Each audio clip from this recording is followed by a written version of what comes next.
What happens when one of television's most respected actors sits down for what should be a routine interview, only to find himself under attack by a host who seems more interested in creating controversy than having a conversation? Bryan Cranston thought he was walking into a friendly chat about his latest project on The View, but what unfolded was a clash that left audiences stunned and the internet buzzing.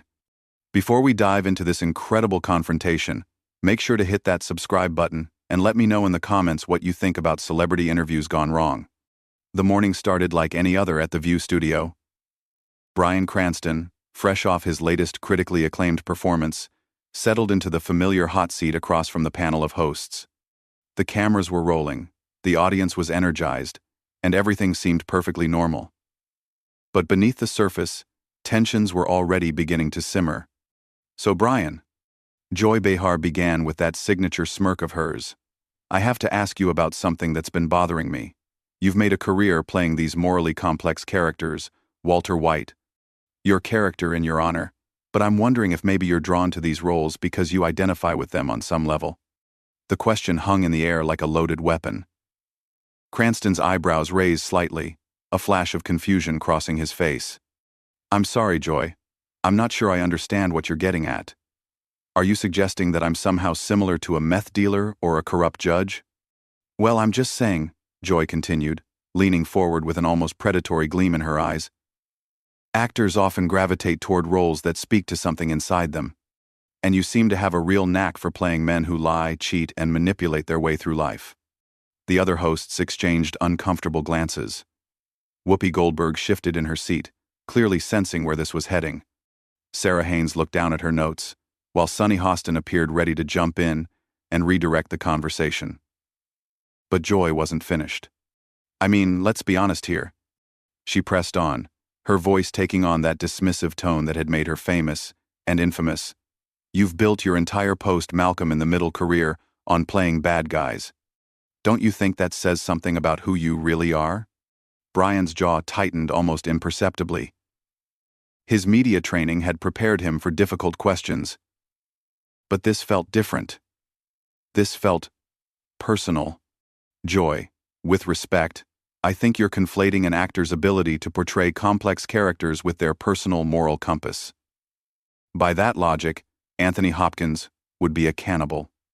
"Oh, come on," Joy waved her hand dismissively. "Don't deflect with jokes. I'm asking you a serious question about your pattern of role choices." "And I gave you a serious answer," Bryan replied, his voice remaining steady but with an edge creeping in.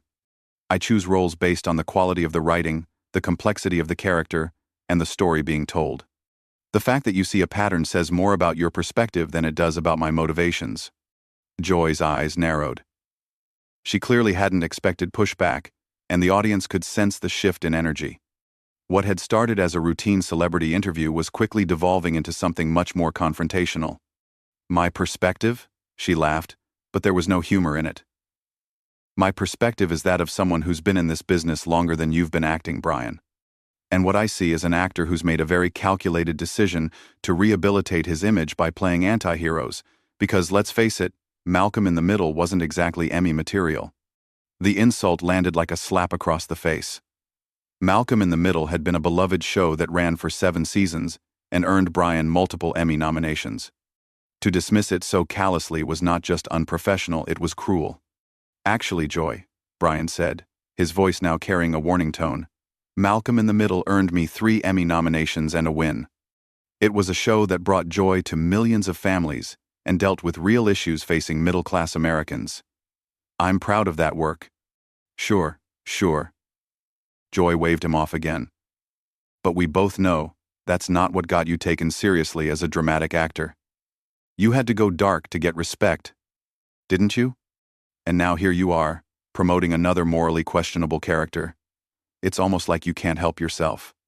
The studio audience was dead silent now. Even the production crew seemed frozen, unsure whether to intervene or let this train wreck continue. Bryan's publicist, visible in the wings, was frantically trying to get the attention of the show's producers. "Joy, I'm going to stop you right there," Bryan said, his voice cutting through the tension like a knife. "I came here today to talk about my work, to discuss the craft of acting, and to hopefully entertain your audience. I didn't come here to have my character assassinated by someone who apparently has some kind of personal issue with me or my career choices. Personal issue? Joy's voice rose an octave. I don't have a personal issue, Bryan. I just think your audience deserves to know who they're really watching when they tune in to see Bryan Cranston. And what they're seeing is someone who seems awfully comfortable playing liars and criminals. The accusation was clear now. Joy wasn't just questioning his role choices, she was questioning his integrity as a person. The line between professional criticism and personal attack had been crossed, and everyone in the studio knew it. Bryan sat back in his chair, his hands clasped in front of him. For a moment he said nothing, and the silence stretched uncomfortably long.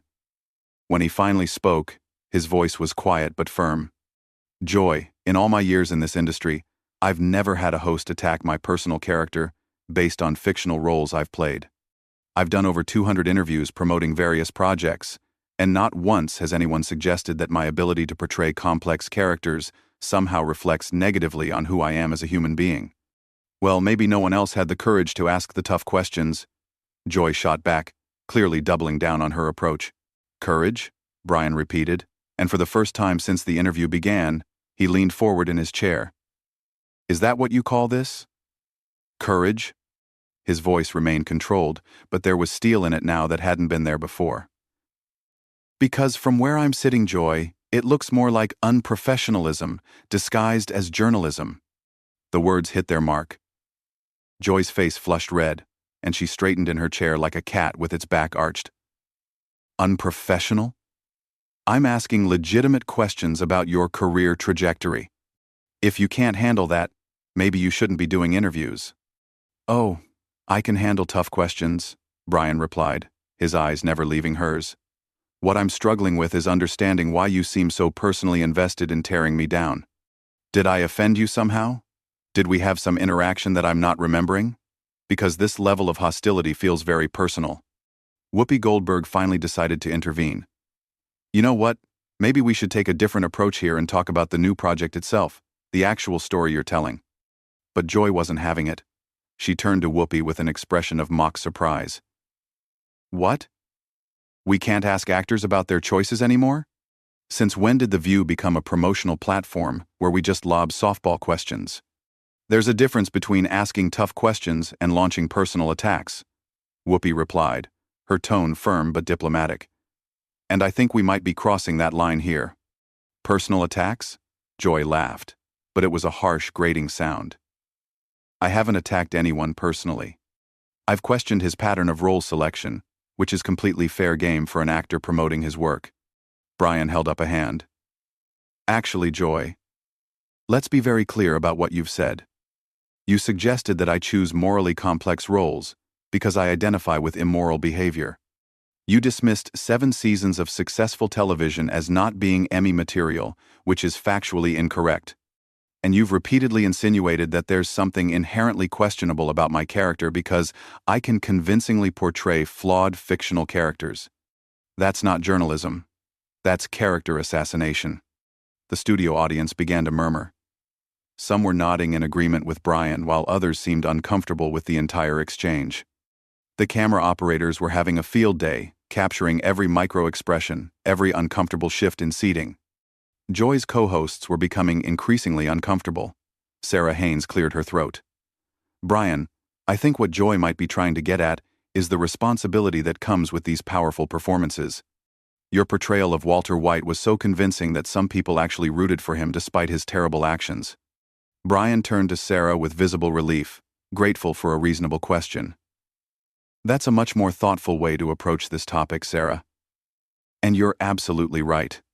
There is a responsibility that comes with playing these roles. The writers, directors, and I were very conscious of not glorifying Walter's behavior, but rather showing the devastating consequences of his choices on everyone around him. But Joy wasn't about to let the conversation normalize. See, this is exactly what I'm talking about, she interjected. You're giving us the rehearsed, politically correct answer. But the reality is that millions of people watched that show and thought Walter White was the hero. They bought the merchandise, they quoted his lines, they admired his ruthlessness. Don't you feel any responsibility for that cultural impact? Joy, Bryan said, his patience clearly wearing thin.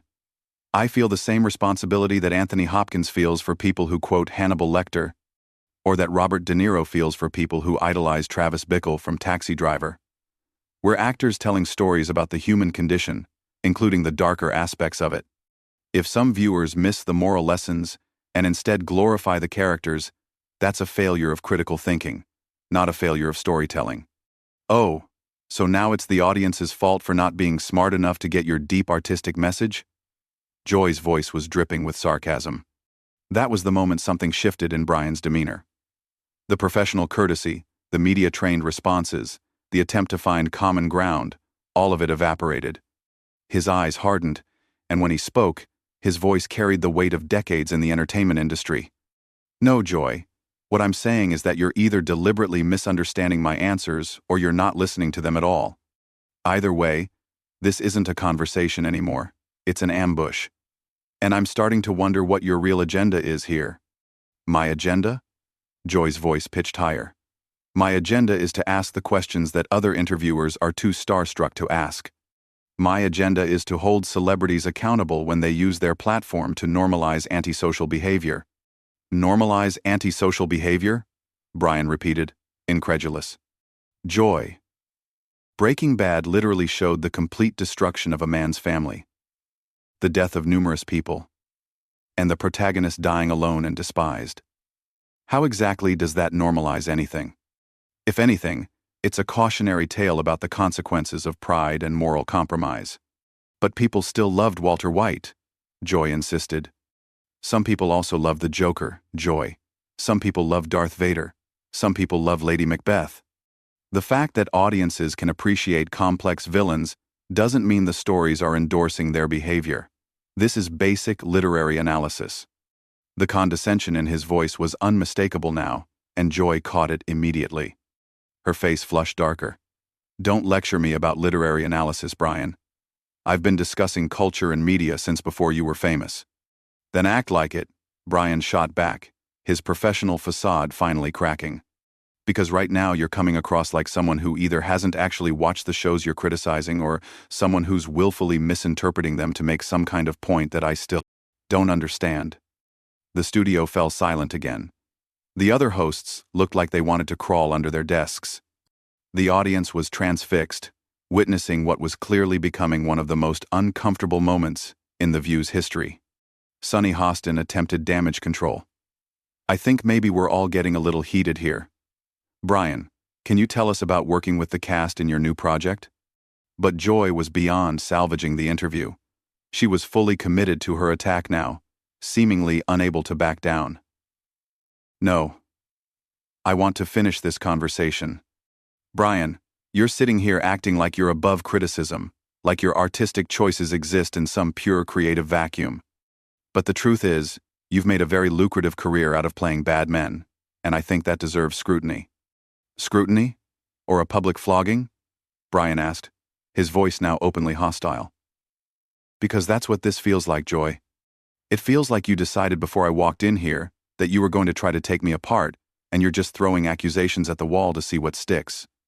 I decided to ask you honest questions about your career choices, Joy retorted. If that makes you uncomfortable, maybe you should examine why. Bryan stared at her for a long moment, and when he spoke, his voice was deadly quiet. You want honesty, Joy? Here's some honesty. This isn't journalism. This isn't even good television. This is a middle-aged host trying to create a viral moment by attacking a guest who came here in good faith. And the saddest part is that it's working. Because here I am, responding to your provocations instead of walking away like I should have done 10 minutes ago. The words hung in the air like a thunderclap. Joy's mouth opened and closed several times before she found her voice. And when she did, it was shaking with rage. How dare you sit there and lecture me about journalism? I've been asking tough questions for decades while you were pretending to be a goofy dad on a sitcom. And there it is, Bryan said, a bitter smile crossing his face. There's the real Joy Behar. Not the professional interviewer asking legitimate questions, but someone who apparently has deep-seated resentment about my career trajectory. This whole thing has been personal from the beginning, hasn't it? Personal? Joy's voice cracked slightly. You think this is personal? I don't even know you well enough for it to be personal. Then why? Bryan asked, leaning back in his chair with his arms crossed. Does every question you've asked sound like it's coming from someone who has a grudge? Why does every response I give get twisted into something negative? Why are you so invested in painting me as some kind of morally bankrupt person? Joy looked around at her co-hosts, perhaps expecting support, but found only uncomfortable silence. Whoopi was shaking her head almost imperceptibly. Sarah was studying her hands. Sunny was looking between Joy and Bryan like she was watching a tennis match. I'm not painting you as anything, Joy said, but her voice lacked conviction now. I'm asking questions that I think need to be asked. No, Bryan said firmly. You're asking questions designed to create conflict. There's a difference. And frankly, Joy, it's beneath you. You're better than this, or at least I thought you were. The condescension in his voice was like throwing gasoline on a fire. Joy's composure completely shattered. Don't you dare patronize me. Don't you sit there in your expensive suit talking down to me like I'm some amateur. I've been doing this job since before you knew what a soundstage was. Then act like it, Bryan snapped back, his own composure finally breaking completely. Act like the professional you claim to be instead of some tabloid hack looking for a gotcha moment. I came here to promote a project and have an intelligent conversation about storytelling and the craft of acting. Instead, I've spent the last 20 minutes being accused of moral corruption by someone who apparently doesn't understand the difference between an actor and the characters they play. Oh, I understand perfectly, Joy shot back. What I understand is that you've spent your entire career since Malcolm in the Middle playing criminals and corrupt people, and when someone asks you about that pattern, you get defensive and start attacking the interviewer. I'm not attacking you, Joy, Bryan said, his voice rising for the first time. I'm defending myself against a series of unfounded insinuations and character assassinations. There's a difference, though I'm beginning to wonder if you're capable of recognizing it. The audience was completely silent now, hanging on every word. The camera operators were frantically switching between wide shots and close-ups, capturing every moment of this unprecedented meltdown. Whoopi tried one more time to salvage the situation. Okay, everybody, let's just take a breath here and— No, Joy interrupted, pointing a finger at Bryan. I'm tired of everyone acting like celebrities are above criticism. I'm tired of the kid glove treatment. Bryan Cranston has built a second career playing bad guys, and when I ask him about it, he turns it around and attacks me. That tells me everything I need to know. Bryan stared at her for a long moment, and when he spoke, his voice was eerily calm. You want to know what this tells me, Joy? This tells me that you're not interested in honest discourse. You're not interested in understanding different perspectives. You're interested in creating drama for ratings, and you're willing to personally attack your guests to do it. He began to stand up, and every person in the studio held their breath. You know what? I've had enough of this. I've been in this business for over 30 years, and I've never had a host treat me with such blatant disrespect and hostility. Oh, here we go, Joy said, but there was a nervous edge to her voice now. The great Bryan Cranston can't handle a tough interview, so he's going to storm off like a diva. Bryan stopped halfway out of his chair and fixed her with a stare that could have melted steel. A tough interview? Joy, there's nothing tough about what you've done here today. Tough interviews require intelligence, preparation, and respect for your guest. What you've done is the equivalent of journalistic ambush, and I won't be a party to it. He straightened up completely now, towering over the panel. I came here in good faith to discuss my work. I've answered every question you've asked, even the inappropriate ones. I've tried to redirect this conversation towards something productive multiple times, but you're not interested in that, are you? You just want to tear someone down on television. Joy's face was bright red now, but she wasn't backing down. If you can't handle criticism of your career choices, maybe you chose the wrong profession. Criticism? Bryan laughed, but there was no humor in it. Joy, criticism implies thoughtful analysis. What you've done today is throw around accusations and insinuations without any substantive foundation. You've questioned my integrity based on fictional characters I've portrayed. You've dismissed successful work that brought joy to millions of people, and when I've responded professionally, you've escalated the attacks. He began to remove his microphone. This isn't journalism, Joy. This isn't even good television. This is just sad.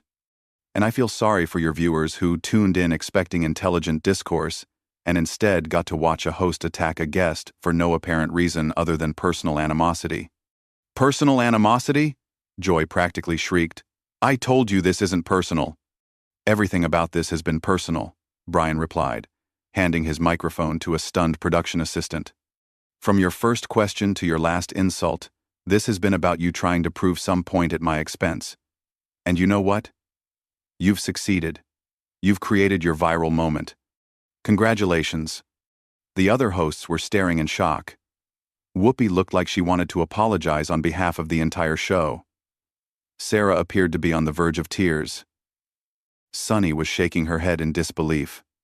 You're really going to walk out? Joy asked, and for the first time there was uncertainty in her voice. Bryan paused at the edge of the interview area and turned back to face her. Joy, I've walked out of exactly 0 interviews in my entire career. But there's a first time for everything, and you've managed to create a situation so hostile and unprofessional that I literally cannot continue this conversation. He looked directly into the camera. To anyone watching this, I apologize that you had to witness this. I have enormous respect for The View and for most of the women on this panel. But I will not sit here and allow myself to be personally attacked under the guise of journalism. With that, he turned and walked toward the exit. The studio was so quiet you could hear his footsteps echoing. Joy sat frozen in her chair, clearly not having expected this outcome. The other hosts looked like they were in shock. Well, Joy finally said, her voice small and defensive. I guess we know how Bryan Cranston handles pressure. But even as she said it, the words fell flat. The damage was done, and everyone in that studio knew who had crossed the line. As Bryan disappeared through the exit, leaving behind one of the most uncomfortable moments in daytime television history, one thing was crystal clear. This wasn't about handling pressure. This was about standing up to a bully who had finally picked on the wrong person. So what do you think? Was Bryan Cranston justified in walking out? Or should he have stayed and continued to defend himself? Let me know in the comments below, and don't forget to subscribe for more stories about the moments when celebrity interviews go completely off the rails.